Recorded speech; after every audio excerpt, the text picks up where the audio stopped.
Well, here he is, folks. Dizzy Dean, brought to you by the makers of Johnson's Wax for Car New, a wax-fortified auto polish that cleans and polishes your car in one easy application.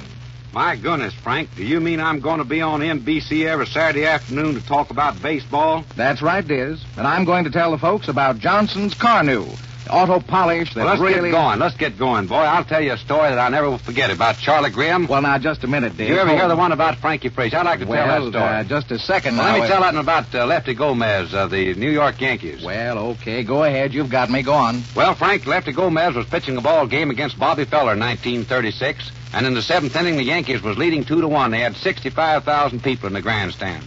And the Yankees, naturally being out in front, they start stalling for time, trying to get it to get darker, and they could win the ball game 2-1. And Summers behind the plate, the umpire says, "Come on, let's play ball. I'll call the game when I think it's too dark." So Gomez, being the next batter, he reached over to Joe McCarthy, the manager of the Yankees, and says, "Give me a match. I'll fix that, umpire." So he took a match and a bat and walked up to the plate. And he struck the match as he walked into the batter's box, and boy, I mean, the umpire Summers really liked to blew his top. He stepped out from behind the plate, and he says, "Lefty," he says, "don't show me up in front of all these 65,000 people." He says, "You can see that ball," and he says, "I can see it." He said, "Don't try to stall like that."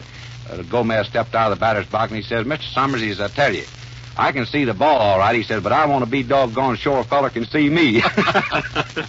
Okay, Diz, that's well, but... I'd like to tell one more. Well, now, just a minute. Hold it, if you will, please. We've got to go through a little warm-up on this first program before you start pitching him so fast. Folks, this is Frank Eschen. I want to tell you a little more about this program, what you can expect each Saturday. You see, I've known Dizzy Dean for years. I've seen him pitch some of his great games. I've worked with him here in St. Louis, where he made his name with the great St. Louis Cardinals. Every Saturday afternoon, Dizzy Dean will bring back to life Immortals of the Diamond in his anecdotes of his baseball career. He'll answer questions from the mailbag, telling of colorful incidents in baseball in which he has played such a rich part. He'll have advice for the young Americans who want to become big leaguers, and Dizzy really knows what it takes to make the big league grade. Boys who play in church leagues, municipal leagues, or small-town sandlots will be interested deeply in counsel from the colorful Dizzy Dean. Dizzy will take the two leagues apart and put them back together again in his inimitable way as the pennant races progress. There'll be hot-off-the-wire news. There'll be stories about the heroes who are making the baseball news. And by the way, Diz, do you think you'll have any trouble talking 15 minutes every Saturday? Frank, if somebody don't stop me, I'll be talking an hour and 15 minutes. You know, Frank, I'm something of a veteran in this here broadcasting business. Almost a 10-year man, eh? That's right, Frank. I've done the Cardinals and Browns, and right now I'm broadcasting play-by-play on the Brownies in St. Louis. And, brother, am I glad they've changed the rules since I started this broadcasting business. Well, what do you mean, Diz, change the rules? Well, maybe, Frank, I should say I'm glad there ain't no wartime rules to worry about no more. You know, when the war was on, I was a little new on the job, and the rules was strict. There was a game in St. Louis, and rain began to fall during the game. And you know how it was during the war. You couldn't say nothing about the weather in St. Louis, for fear it might change the military situation at Ashen or Iwo Jima. Go ahead, that's all right. But there was a long interruption this day, and my partner Johnny O'Hara finally got tired of talking and says, "Diz, here's the mic. It's all yours." Well, I talked along as I could about what a close game it was and how maybe play would be resumed pretty soon. And then finally I says, "Folks, I can't tell you why this game's been held up, but if you just stick your head out the window, you can soon find out." Diz, you always did have a reputation for getting yourself out of a tight spot. Right now, I'm going to put you on the spot. What's next, Frank? Well, we've got the mailbag. You know, when folks heard that you were going to do this program for Johnson's Car New, the mail started pouring in, and that gave us an idea. Every week, we're going to answer some of those letters from the mailbag, and here's your first request. Al Brennan of Chicago wants to know what game you look on as the biggest in your whole baseball career. Well, Frank, I certainly appreciate that letter, and there's a lot of games I can look upon as big games. I got a lot of thrills in the game of baseball, but the greatest thrill I ever got was in 1934 against the Detroit Tigers. We won the pennant that year for the Cardinals and went into this series the underdog to defeat the Tigers. Well, they had fellows like Geringer Greenberg on the ball club, and when we got through with them, you know what I call them, the Pussycats, not the Tigers. And I think that was the greatest thrill I ever got due to the fact it was the seventh and final game of the series to see who was going to be the champions of the world. And I was fortunate enough to pitch that ball game and beat Detroit 11-0, winning the championship. Then the saddest game I believe I ever lost, and the toughest game I ever lost, Frank, was about 3 or 4 years later. I hurt my arm in between 34 and 38, and I was sold to the Chicago Cubs for $185,000 and 4 ball players, and with my sore arm. I was just thinking, if I'd had a good arm, wonder what I'd have brought. No telling, Diz, no telling. Well, anyway, I was over there, and we won the pennant that year, and I was pitching the second game against the New York Yankees. And in the 8th inning, I had them beat 3-2. And Crossetti came up the plate and hit a 3-2 pitch into the left field seats for a home run and beat me 4-3. Well, I didn't have a thing on the ball. And it was a lot of difference throwing that nothing ball up there in 38 and it was that far ball in 34.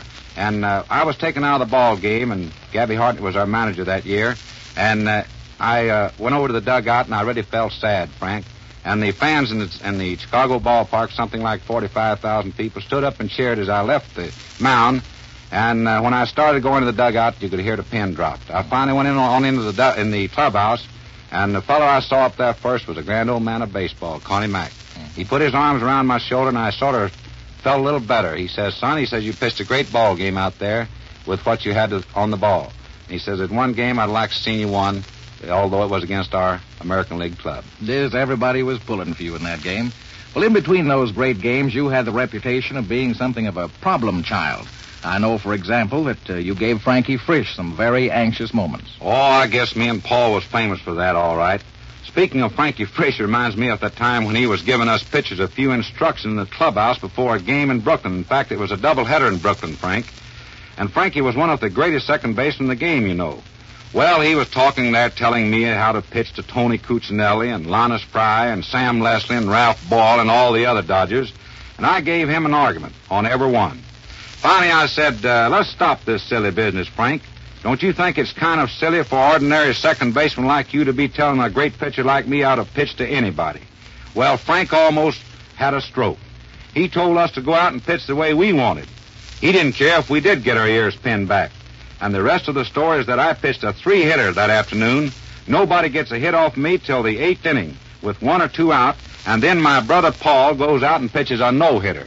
That was in that second game, and that was a lot of pitching that day, Diz. Yes, Frank, that story makes me think it's about time for me to give a little advice to them high school and sandlot pitchers all over the country.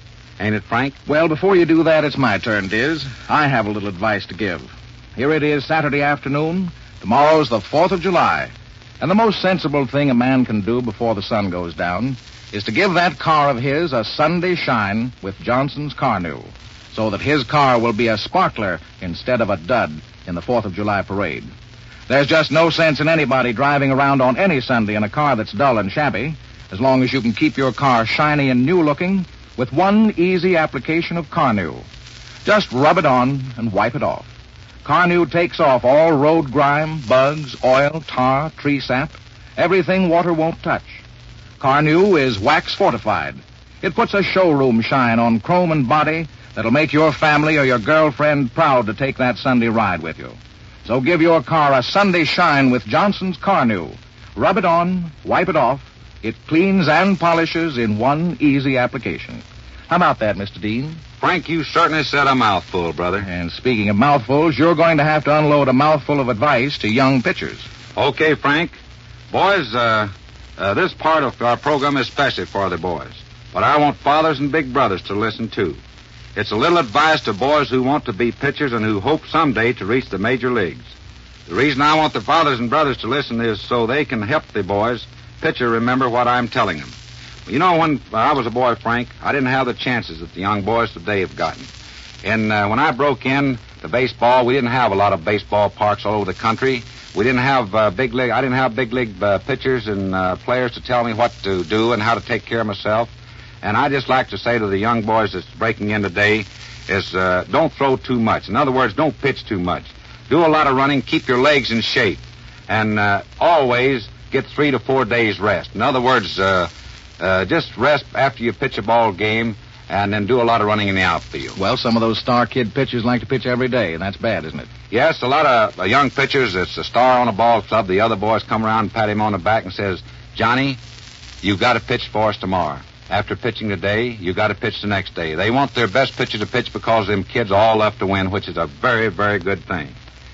And another thing for the young pitchers is to never throw curves. Now, I'm talking about boys from 9 to 15 years old. Don't start throwing curves that young, because the curve balls will come later, and it's not hard to throw a curve ball when your arm is strong and it's developed. Just take the ball and throw nothing strictly but fast balls and work on control. And as I said a minute ago, the curves will come when you develop ready for the big leagues. And the third is warming up properly. When you're out there on the mound starting a ball game, you must have 15 minutes of warming up before starting. You walk out there and start lobbing the ball to the catcher easily, gradually increasing the speed of the throw as the 15 minutes goes by.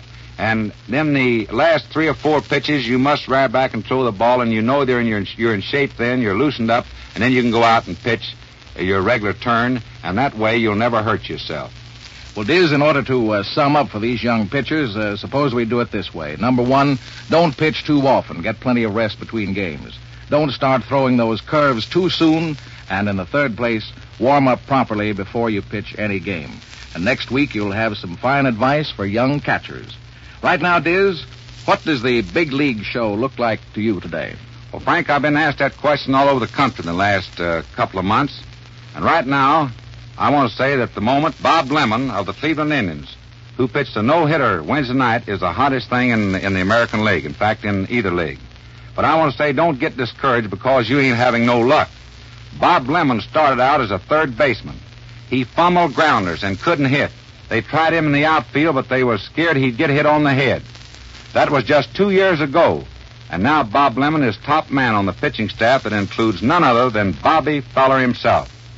Them Indians in athletics is hanging on to the top spot in the American League right now. But watch the Yankees and Red Sox. They're moving up, folks. And I figure they'll be fighting for first place after it gets good and hot. But what a year. Who ever figured the Athletics on the 3rd of July would have won more than any other club in the league? They won 42 ball games, more than any other club in either league. The dogfight goes on in the National League, too, with the Pirates, the surprise ball club so far. And a lot of people ask me about managers. Well, Billy Southworth is the manager of the year right now. He's rebuilt that second base combination around second and short. And the club's getting double plays now, and, brother, how a pitcher loves to see them things. They really take you out of trouble. I hate to see little Joe Garagiola leave the Cardinals, too. He's been sent to Columbus. But that's what happens when a boy brought up too young. Don't try to get into the majors till you're ready. Well, that's fine, Diz, and more of that big league picture next week. Right now, there is just one more thing I have to take up with you. Your old friends, the Missouri school teachers, are after you again. Happy to have them in the audience, Frank. Yes, but one of them has written you a very sharp note. Well, what does she say, Frank? Says she's been listening to you this summer, and she thinks you haven't changed a bit. What does she mean I haven't changed? Well, she says you still say ain't. How about that? Well, Frank, all I can say is that is what my old friend Will Rogers told me one time. He said a lot of folks don't say ain't eating. So I'm going to keep on saying ain't and keep on eating, brother. And we hope, ladies and gentlemen, that you will keep on listening to Dizzy Dean each Saturday at this same time. Brought to you by Johnson's Car New, the auto polish that cleans and polishes your car in one easy application. Just rub it on, wipe it off. When you rub it on, Johnson's Car New takes off road grime, bugs, oil, tree sap, everything water won't touch. When you wipe it off, wax-fortified Car New gives your car that Sunday shine. This is old Diz, hoping all you folks are in the stands this time next Saturday. I'll be pitching him across again for Johnson's Car New. This is Frank Ashen saying goodbye until next Saturday for the makers of Johnson's wax-fortified auto polish Car New. This program came to you from St. Louis. This is NBC, the National Broadcasting Company.